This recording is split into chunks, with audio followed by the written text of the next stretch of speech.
Hello guys, मेरा नाम फैयाज अली है। आज आपके सामने में ऐसी कहानी पेश करने जा रहा हूं जिसको सुनकर आपके रोंगटे खड़े हो जाएंगे।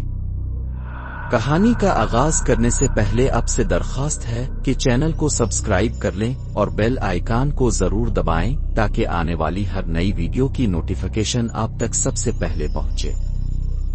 कहानी का उन्वान है अंधेरों का गांव। किस्त 2। अली तेजी से गांव की सुनसान गलियों में भागने लगा। हर तरफ अंधेरा ऐसा था कि हाथ को हाथ दिखाई ना दे, लेकिन जितना वो भागता इसे लगता वही खाली मकान फिर सामने आ जाता है। आखिरकार वो एक पुराने कुनवे के पास रुक गया।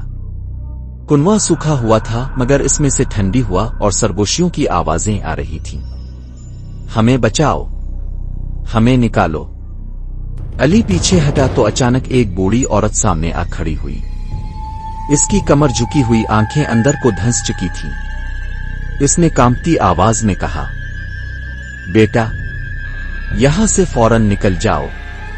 ये गांव मर्दों का है, जिंदा इंसान का नहीं। अली ने हाँफते हुए पूछा, ये सब, ये औरत, ये मकान, ये क्या है? बूढ़ी औरत ने आसमान की तरफ देखा। ये गांव एक लानत का शिकार है। जो भी यहां रात गुजारता है वो कभी वापस नहीं जाता।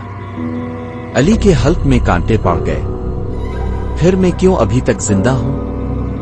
बूढ़ी औरत की आंखों में खौफ उतर आया। क्योंकि तुम्हें आखिरी खेल के लिए चुना गया है। ये कहकर वो धुंध में गायब हो गई। अली के कानों में अचानक एक अजीब सी गूंज सुनाई दी। वो मुड़ा और देखा कि वही सिलाई ज़दा मुंह वाली औरत अब कुनवे के किनारे खड़ी थी। इसकी सिया आंखें सीधी अली पर जिमी थी। इसने हाथ बढ़ाया और धागे तोड़कर अपना मुंह खोल दिया।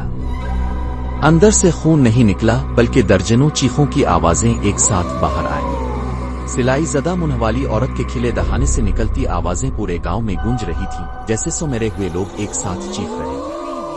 अली लड़खड़ाता हुआ पीछे हटा और भागते भागते गांव के आखिरी कोने पर जा निकला। वहां एक खुला मैदान था जिसमें बेशुमार कब्रें थीं, मगर ये आम कब्रें नहीं थीं। हर कब्र पर ताजा मिट्टी पड़ी थी, जैसे सब आज ही दफन किए गए। इसका दिल दहल गया। ये कैसे मुमकिन है? यहां तो बरसों से कोई नहीं रहता। वो आगे बढ़ा तो अचानक जमीन कांपने लगी। एक एक करके सब कब्रें हिलने लगी और मिट्टी के अंदर से हाथ, बाजू और टूटे कतबे बाहर आने लगे। दर्जनों लाशें आहिस्ता आहिस्ता खड़ी होने लगे। उनकी आंखें नहीं थीं, सिर्फ गहरे सियाह सुराख। वो सब एक साथ अली की तरफ मुड़े। फिर एक खौफनाक मंजर हुआ। सब लाशों ने बैक वक्त अपने होंठ से ले जैसे सुई धागा हुआ से ही निकल आया।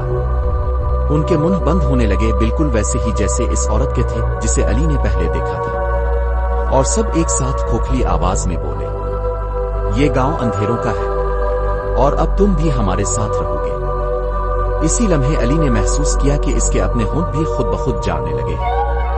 एक नजर न आने वाली सुई इसके मुंह को सी रही थी।